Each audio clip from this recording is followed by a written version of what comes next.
Hello and welcome to this very special HT Spotlight session. And the topic that we're talking about today is one which is close to a lot of people's hearts. In fact, probably it affects a majority of people. If you're a parent, if you have a child at home, if you have anything to do at all with education, then this, which is in the pandemic world, how are people coping with e-learning, with online education? It's across the world. It's something that everybody is relying on, but many experts are pointing out that it is very, very problematic, that it may be doing a lot of harm as well.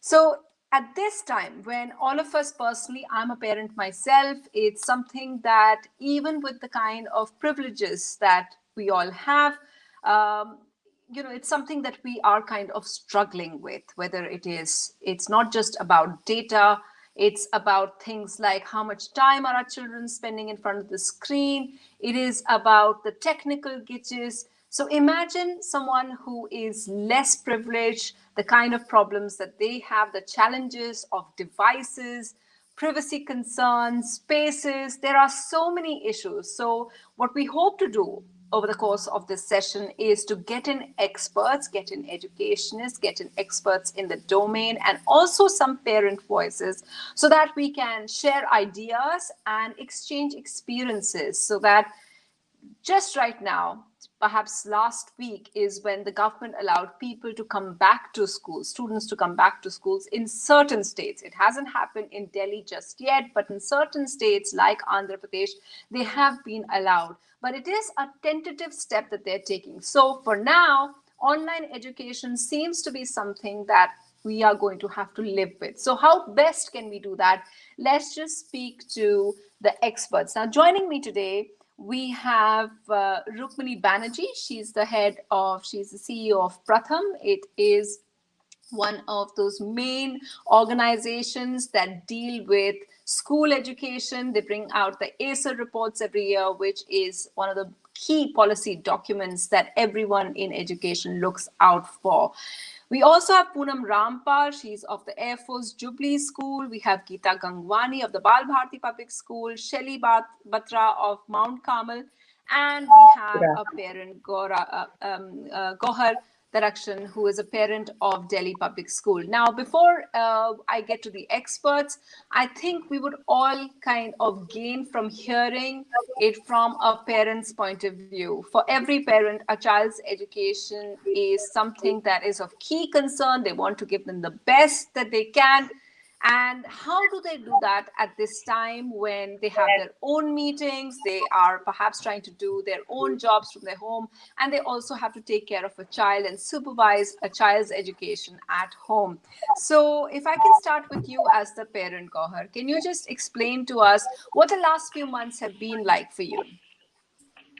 Well, thank you, Sunitra, for giving me this opportunity to voice my opinion regarding one of the most pertinent issues of 2020. Now, 2020 may have started on a hopeful note, but of course, that is not how it advanced. Very early in the year, we were hit by this pandemic and we were stuck in a lockdown. Now, this lockdown meant different for different people. And of course, as a parent of a child who is going to take his boards next year, it was a big concern, right? Because the schools were shut down, everything was shut down. We were in a lockdown. I mean, something that we could never fathom, in this 21st century, that something of this kind is going to happen to us. Right. So when that happened, the major question was what is going to happen to this academic session? I mean, how are things going to move on? So it was then, and of course, I would say thanks to the ubiquity of the internet, that this option came up as the only scalable solution for us as parents to have some hope and for children to continue their education. Right. So it came as a solution to us, right? It was not an option. It was not a choice that was given. We did not have any other alternative. It came as a solution and the only solution. Right. So fine enough, when schools start, because it sounds easy, but when actually things started on that level of execution, things were really different. Because initially, of course, apart from the technical glitches, I think all of us must have faced that. I mean, that is something that still can be managed. There were other issues also. I mean, I remember because it was not only the school that had gone online, even the coaching centers, even those, in fact, tuitions had gone online, everything. And as a parent of a child who's going to take 10th and who had just taken 12th boards and was preparing for the entrance exam, there was a big question mark, right? So when this particular option came up, this solution came up, we were a bit relaxed that, okay, at least things will move on at a certain pace.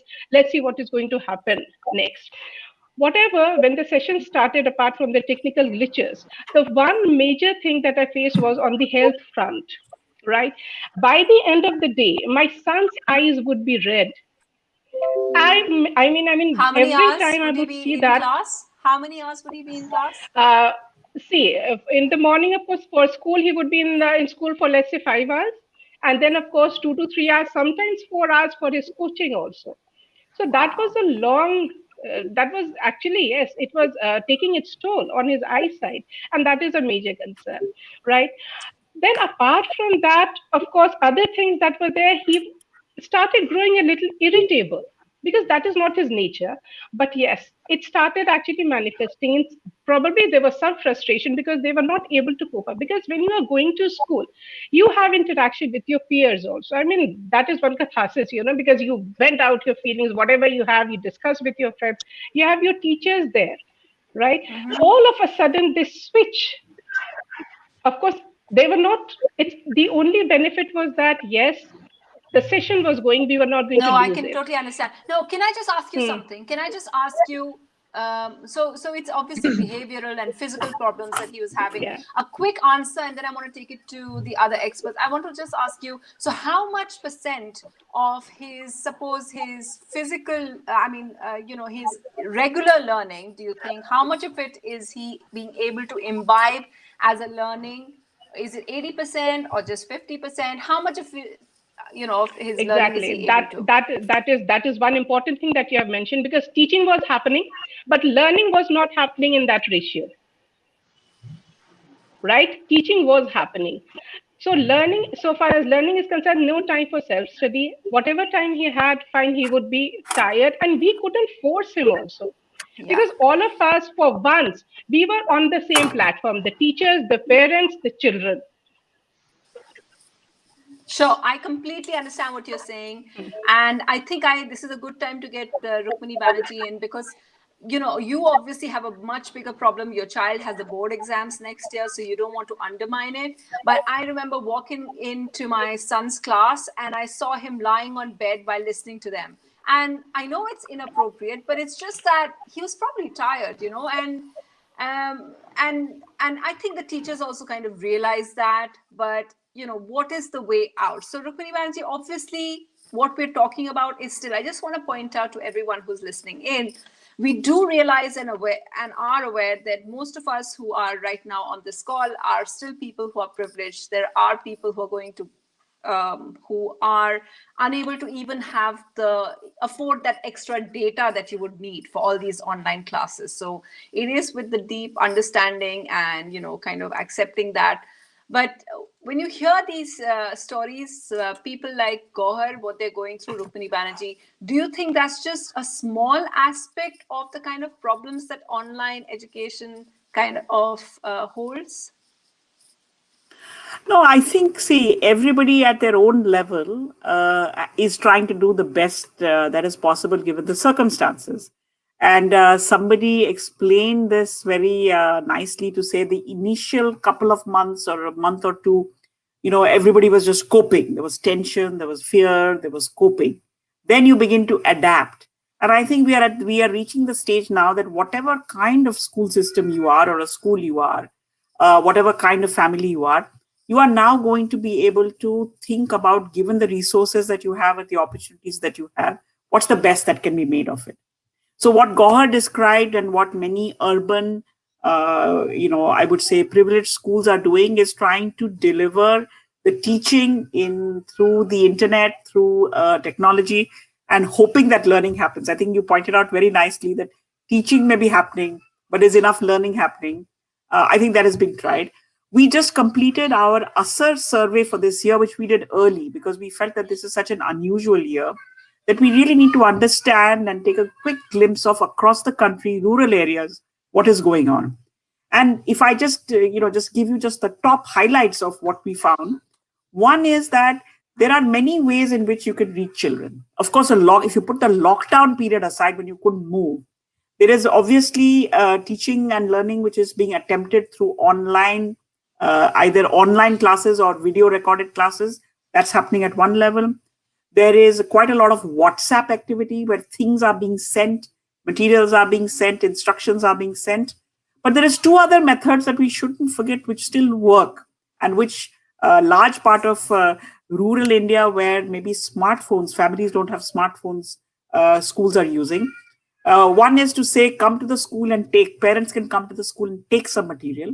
The other is in many state governments, teachers are back in school and they are making home visits wherever it's safe and possible. Governments across the country, the state governments distributed textbooks as much as they could, which I think was a very important thing because in many families, there isn't any other material.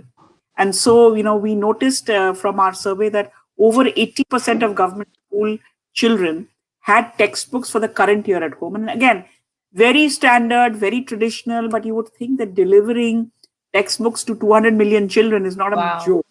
And, that has been done. And finally, I'd like to say that we see, and again, I don't think it's a substitute for teaching or learning, but I think the contact between the school and the home, which people take for granted in a normal time, has been difficult. And we see teachers phoning. So in many government schools, a rotational phone that at least once a week, your teacher phones, tells you, textbook nikalo, usme se ye kar sakte ho, wo kar sakte ho. It's clearly not the best thing, but it's better than nothing.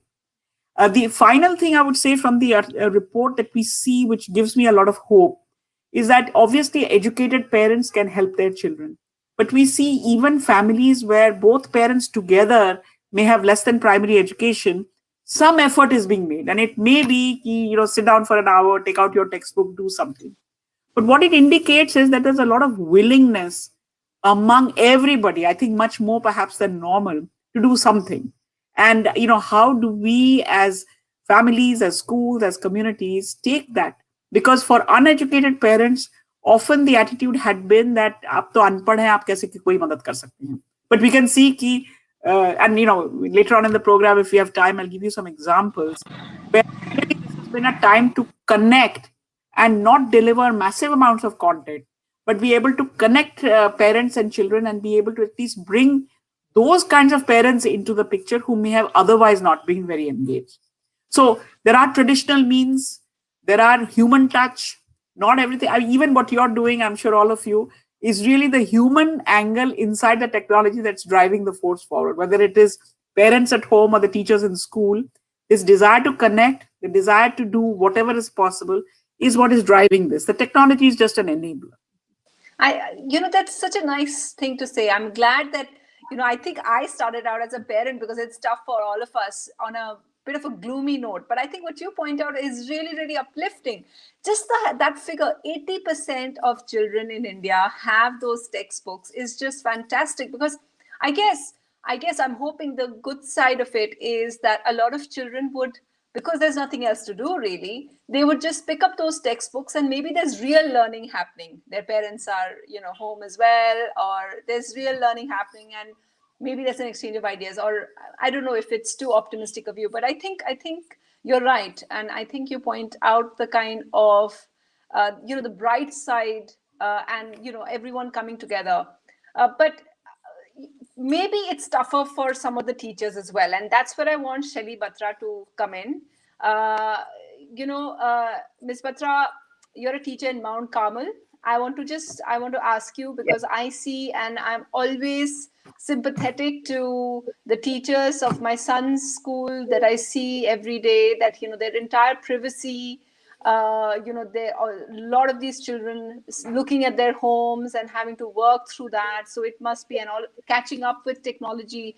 Can you just take us through some of the challenges that you've faced over this past few months? Good afternoon, everyone. Actually, the thing is, teaching is not a profession. It's just a calling. So when you believe in that way, you are able to take care of all the challenges that you face. Because at the end of the day, being a teacher is being there for your students. Initially, of course, we all had teething problems, like we were not aware which medium to use to contact our kids, whether it is going to be Microsoft Teams, whether it is going to be Zoom, and whether it is going to be any other medium. So yes, and we had to learn those tools in order to be aware and familiar with, and in a way make it accessible to the students also and to the parents also. And so initially we started off with making them aware of what all are the tools available, how to use them, and then started forward. Like Gauher ma'am was apprehensive that about the screen time the kids are facing. So in order to cope up with that, what we started was we started giving 10 minutes break in between every class. So at least the eyes are rested before the child ends. The moment the child ends up one class and is getting ready for the next one, the children are getting at least those 10 minutes of break time in the middle to rest their eyes, maybe have a walk around. So we always encourage them to do that. And probably, it helped us to, get in touch and be more familiar with our kids at the next level, because that was the only medium possible of contact. So it helped us to understand them in a better manner, in a way. And being from the technology background, because computer science is a subject that I teach, so I've always been in love with technology. So it was really good to be in touch with my colleagues. Any funny incidents that happened? Tell us about, something you didn't expect, interesting episodes that happened. The best part was my colleague who teaches Hindi had in the subjective assessment, she, had asked them a question to the kids in the subjective assessment, that what is your takeaway from, online teaching? Give us one good thing that you enjoy most. They said the best part is we could, we could learn how to use applications and softwares like Zoom, which they have never ever heard of. And, in order to get their attention, initially it was very difficult. So we tried, teaching them how to adjust their backgrounds and encouraging them to do it for every subject. So that's the way we started, engaging them in a altogether different platform and making them do things and, making it fun for them, because otherwise they were confined into the, four walls. And giving them, some kind of breather, some kind of fun element besides all the education. And we felt that after doing that, their learning actually started happening. That's fascinating. And just a quick question: do you have children of your own? How is that going? Teaching not exactly in the same house? Okay. Oh, great. Good for you. Good for you. Yeah, because I was just wondering how that is. Coping with having classes there. That you can say, I mean, I'm sure most of my colleagues are having a very good time balancing it out, because, our classes are beginning at 9 in the morning. Earlier, it was only academics. Now we have co-curricular activities also. Like we have incorporated their education for music, their sports class once a week. So, they are able to enjoy art also, what they were doing in the normal schooling. Obviously, not to that particular extent, but at least they are staying in touch with the co-curricular activities also. We are having inter-school and intra-school competition. Most of the schools are having those, and which are giving children the platform to be in touch with their counterparts from different schools and having fun despite the constraints that we are all facing. Well, it sounds like you're managing great. So I'm really happy to hear that. Ms. Rampal, has your experience been that positive as well? Good afternoon, one and all. Many a times we have been speaking the phrase of that change is the only constant. And this is one time we are experiencing it on daily basis. Yes, the change is the only constant, and how quickly our students, parents, and teachers, everyone accepted the change and settled into it. That speaks volumes of the statement that we are talking in. Coming from Air Force School, it has a very peculiar thing, which others probably may not be facing that much on day-to-day basis, is that we have parents who are not living with their children. They may be posted out. So once they are posted out, the families are living away from them, or the children may be with their grandparents who may not be educated to that level to take this platform of teaching so easily.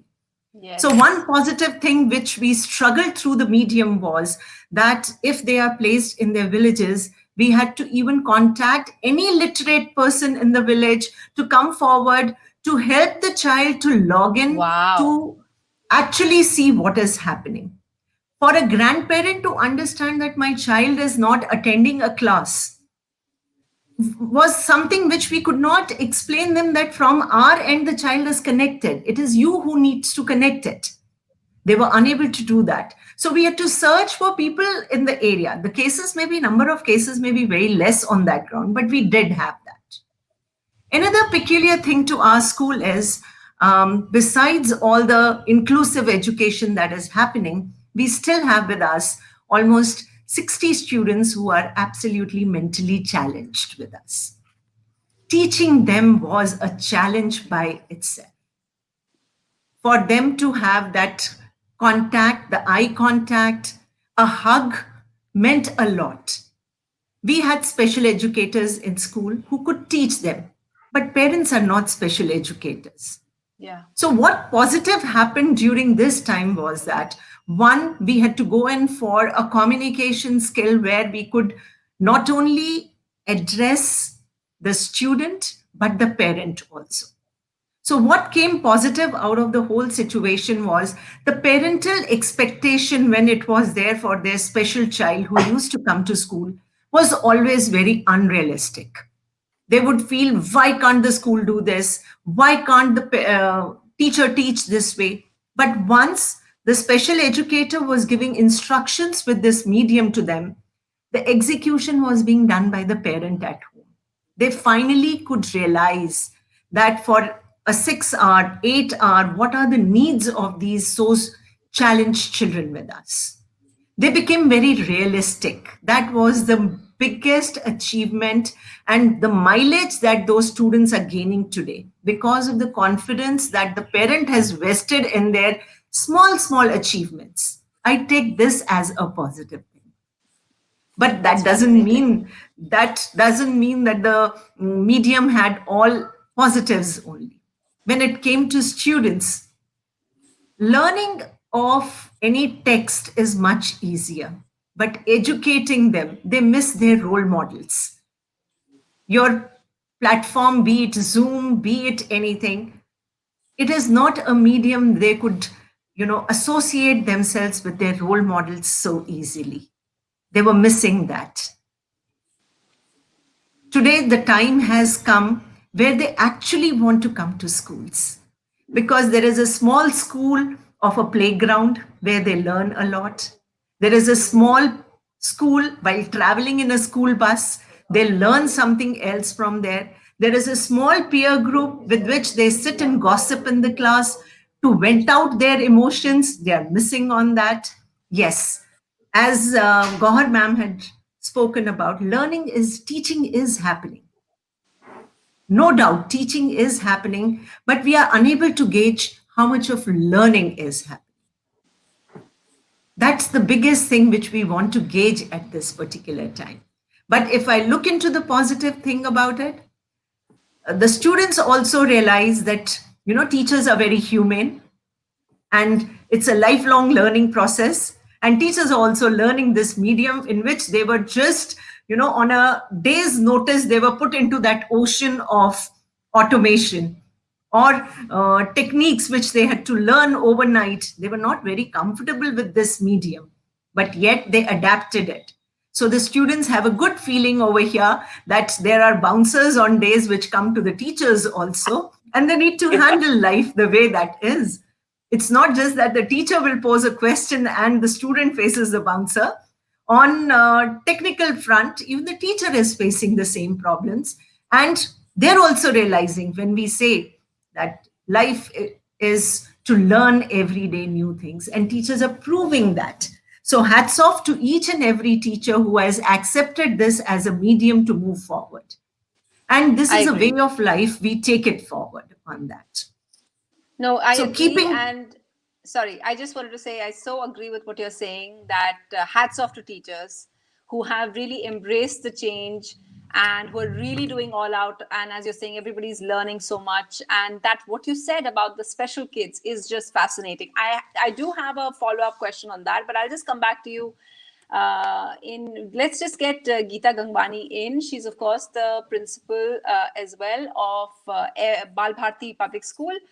So Ms. Gangwani, share with us, as Ms. Rampal did, share with us some of those insights that, okay, we're hoping to just get back to her. This is the thing about connectivity and the whole, yes, we have you back. Ms. Gangwani, share with us some of your experiences over the last few months.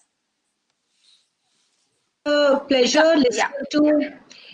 It was a pleasure listening to all the panelists here, and I fully agree with whatever has been spoken as till now, and to share my experience, I would just want to say here, you remember when the computers came in, there was a lot of hue and cry, and it was talked about that would computers replace teachers.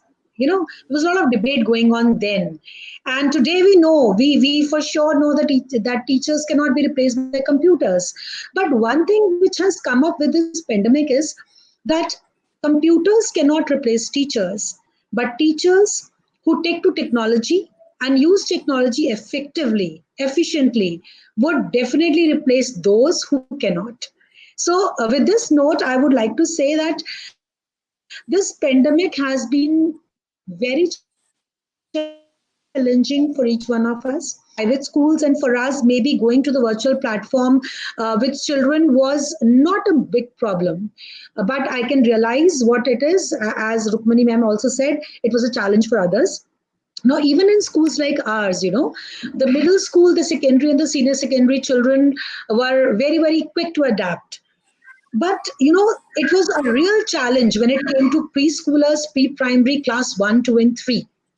And the worst hit were the preschoolers, of all schools, the children who were admitted in March 2020, those who could not even visit the school and could never get connected to the class teacher. For them, I think it was the hardest. And we had a lot of brainstorming about what is to be done for these preschoolers who don't know what does the school look like, what does my teacher look like. Connectivity would come after they would first of all see the teacher face to face. And remember that these children have a concentration span of not more than 10 minutes. So what to do? Now, what worked for us was that we divided our strategy into 3 phases. In the first phase, we just switched on to asynchronous mode of teaching. So every week we used to send a very structured module to the parent. The parent was their teachers. We had an orientation with the parent. We explained it to them that home is the school for these kids and parents are the teachers. So dear parents, we will be sending you structured modules weekly with defined learning outcomes. These modules had 2 things. One were the videos specially curated for this pandemic time by the staff of the school. And the second was activities well defined and put them on paper so that the parent is able to execute those activities with the children. And then but ma'am, what happens with parents who are both working? What happens there? Ma'am, this was the time I'm talking about when the lockdown had just begun.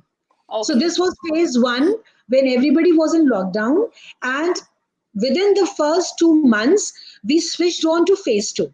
So then after the initial synchronous mode in the proper lockdown period, and this worked well for us, so the parent was able to connect to the school very well and indirectly the child. In the second phase, we started with 1-to-1 video calls. Now, like you make an exhaustive timetable, similarly, where we made an exhaustive schedule of video calls, giving 15 minutes to every parent, and the schedule was shared with the parent beforehand so that the parent knows that is expecting a call at a particular time and he keeps himself free.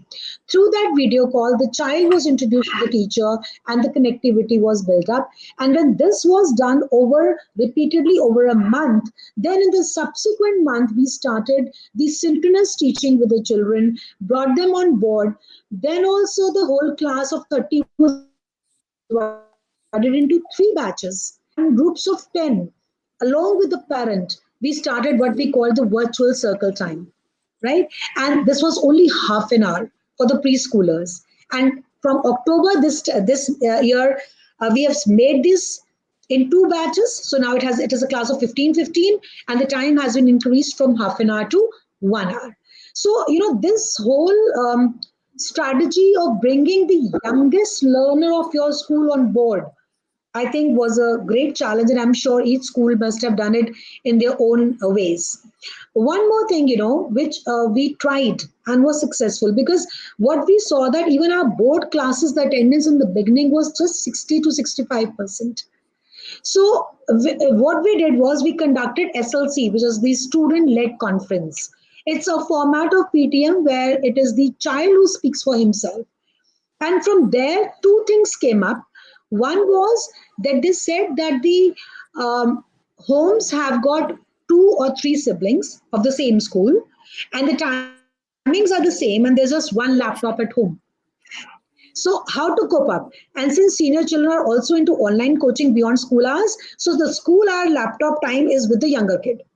So listening to them, we then, made different schedules for our senior day children and for our middle and junior children. So now some classes start at 8, others start at 10, and others start as late as 11 also, because we collected the sibling data of the school and matched it, mapped it, and we saw the overlappings, and we had to reschedule the whole thing, but it works well. Another thing which the children said very frankly was that the speed of content coverage in online classes is a bit too high. It's a bit too fast. So, then we had a session with our teachers. We told them that this is the problem. And, in the beginning, the teachers were trying to replicate a physical classroom in the online classroom, but it doesn't work. A physical space is where you feel the room, you can make out the uneasiness of the children through their faces and postures. All that is missing in an online class. So now we have structured our online class of 50 minutes in such a way that the teacher talk time is not more than 20 minutes. Okay. And we always tell the teacher, yeah.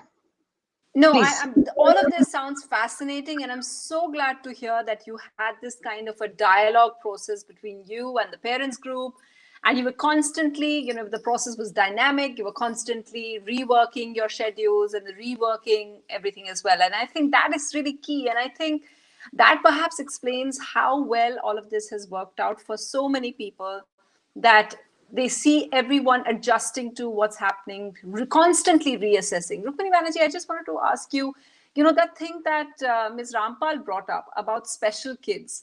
It must be, while their school is doing all that they can, but for these special groups, they must be one of the really vulnerable slots that, can you tell us what kind of impact this year, because it's looked like the entire academic year is going to be like this. So what kind of impact is having a year of this kind of disjointed, complete remote education is doing? I think we are going to find out when children will be back and teachers can really assess them over a period of time. But I certainly think that when schools open, and this is going to be the most anticipated school opening of all time, when actually all kids are able to go, not in this sort of bits and pieces as it's happening now.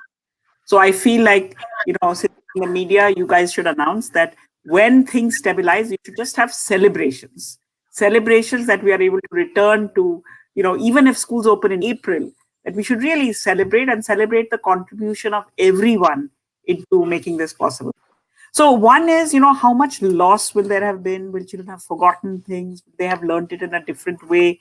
All this teachers will be able to gauge only when they are actually meeting kids face to face on a daily basis. But I also think that we should make an attempt to find out that children have learned many other things. I mean, I think in family after family, while there may be a lot of irritation and frustration over struggling of resources, I think parents have a better understanding of what children's lives are like, and children have a better understanding of what parents' lives are like.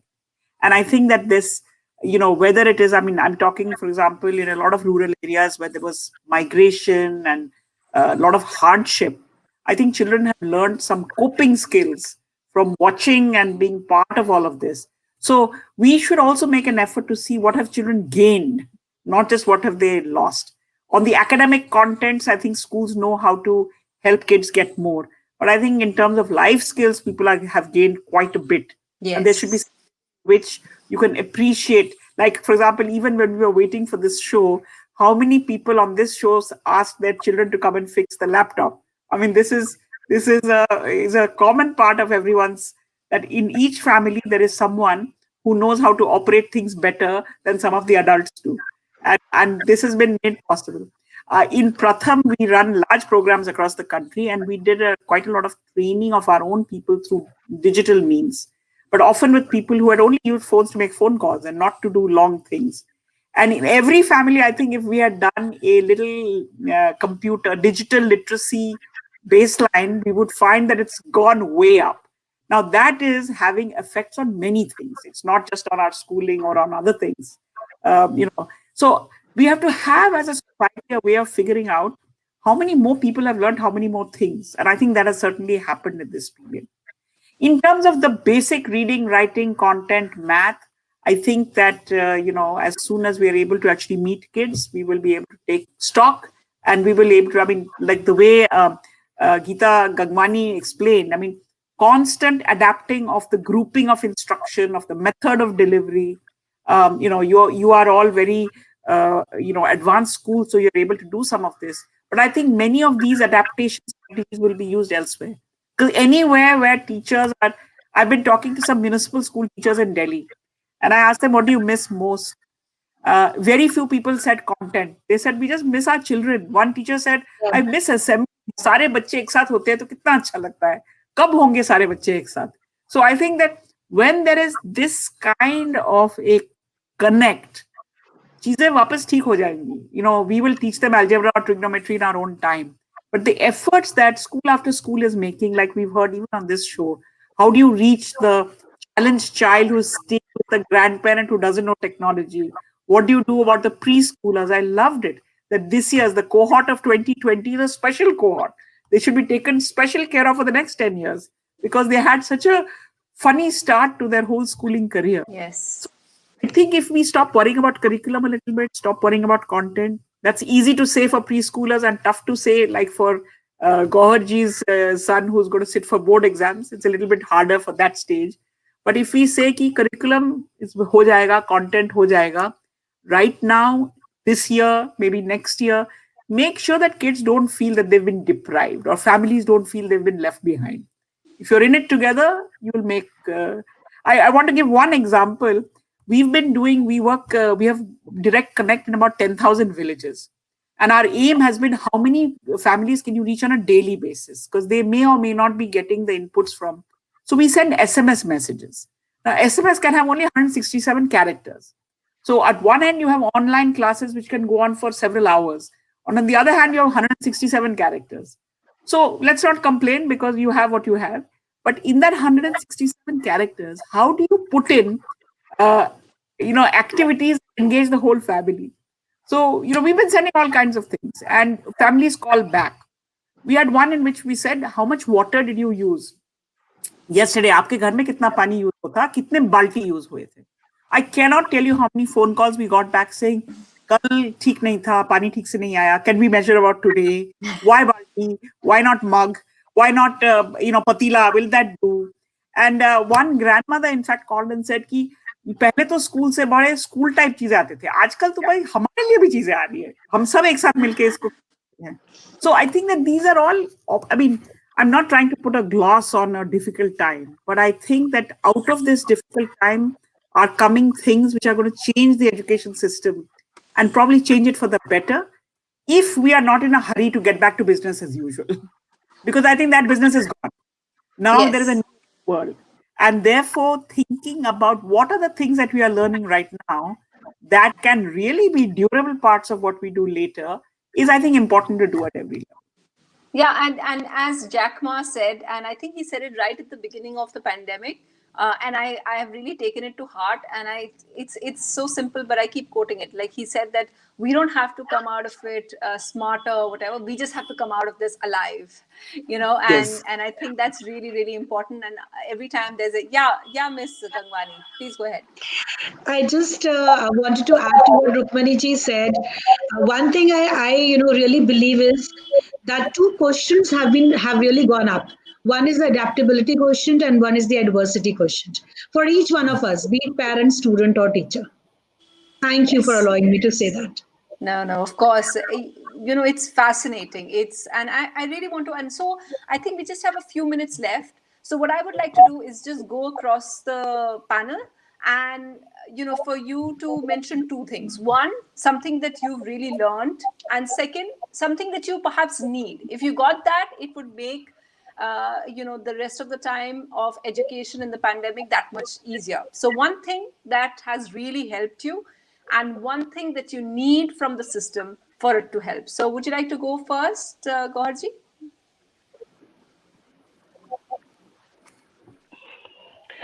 Well, the pandemic actually, the one thing that it has taught is be prepared for the worst. And when it happens, do your best to make the best out of it. That is, I mean, the pandemic hit us very badly.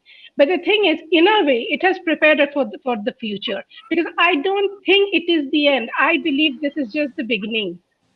So at least for the future, we know that we are prepared, right? And the salute to the indomitable human spirit. I mean, we have survived in every situation, right? Salute to the parents, to the teachers, to just everyone around us. And yes, one thing that I need to actually really learn is to brush up my technical skills. I think next time it happens, I shouldn't be calling my son, to fix things for me, right? So that is one thing that I need to gain independence in. Let's see, we work for it. Thank you for sharing that. Shelly Batra, do you want to go next about something? It can be an incident as well of something which has been a real learning for you and something that you need help with, from the system maybe. If you got that, life that much easier. See, the thing is that the one thing that we have, that is a takeaway from all this entire pandemic situation is that we have to be a learner for a lifetime. We have to keep on learning. As Geeta ma'am said, that we have to be adaptable. And while doing so, we have to take care of all the stakeholders involved, which is our parents, our students, and our management, and everybody around. So the system, I would say that I was one of the few fortunate ones who had a management supporting us in every possible way, in connecting with our kids, even with the problems that Poonam ma'am mentioned about the special learners. We had special learners walking, special educators walking in our classes, sitting and observing those special need kids, and approaching to them later on one-on-one basis and trying to help them out in as best as possible. Like I have a child with me who is a special learner, who's a specially able child, but I call her very special because she's very dear to my heart, and she's in class 10. So it was, and she had faced even, her parents getting infected also. So it was a little torturous time for her. So in order to make her feel normal, in order to make her feel, that everything is going to become out, be normal for you, you'll be fine, I had to learn and unlearn a lot of things. So that, taught us how to be working together as a team and how to, come out and, be with the humanitarian spirit also. So being a learner is something that I would take away from this entire situation, and taking care of everybody around Thank you. is very, very Ms. Rampal?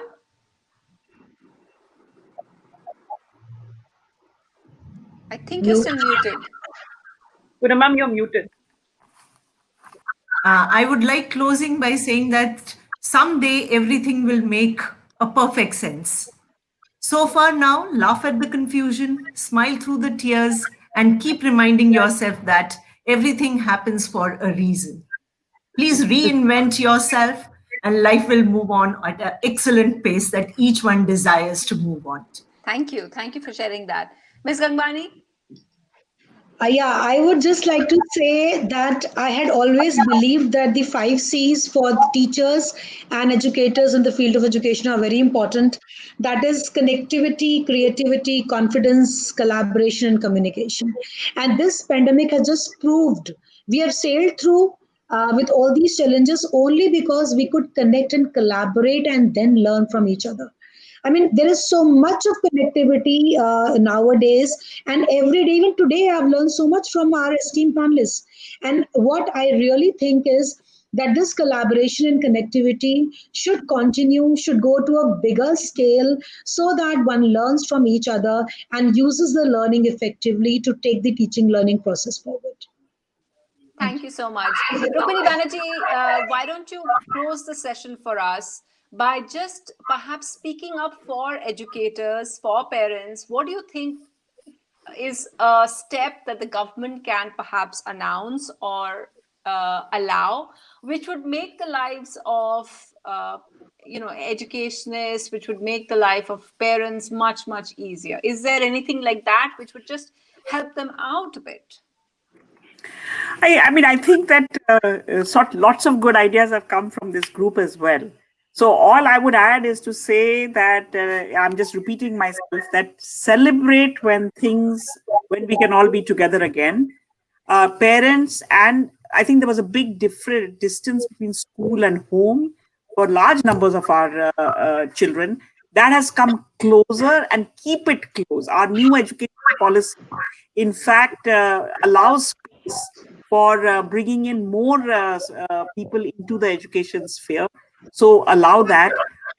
Every location that we are in, whether it's rural or urban, should have a day to really celebrate teachers, because who have adapted and done so many things. So I think that across the board, as a government, take your mind off curriculum. I think curriculum is often something that drives our education system.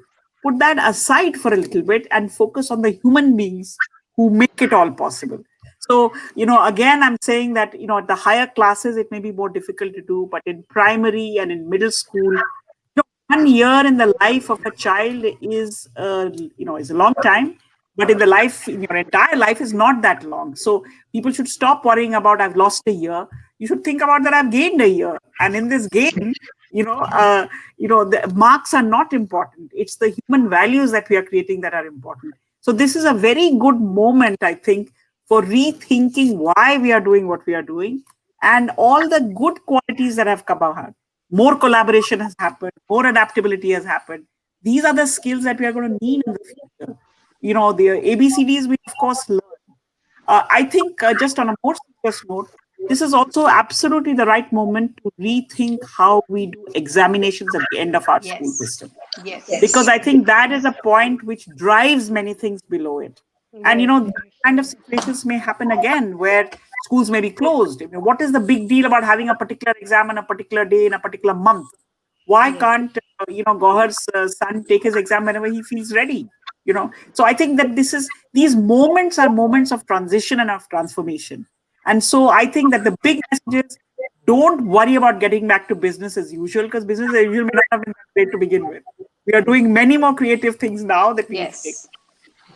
Well, thank you so much. Thank you all. I think it's been such an interesting session. I've really enjoyed it because, it's great I've been wanting to speak to and reach out to other parents, listen to teachers, listen to and it's uplifting. I think what it's done is it's uplifting. And I feel like this session, as you said, it's just thrown so many ideas. And I think one of the things that you talked about, collaboration, is that we have to learn from each other and shared experiences. That's perhaps one of the things that's going to get us through this. Thank you all for your valuable time. Good luck to us all. Thank you for joining HT's Spotlight session. Thank you. Goodbye. Thank you. Thank you so much.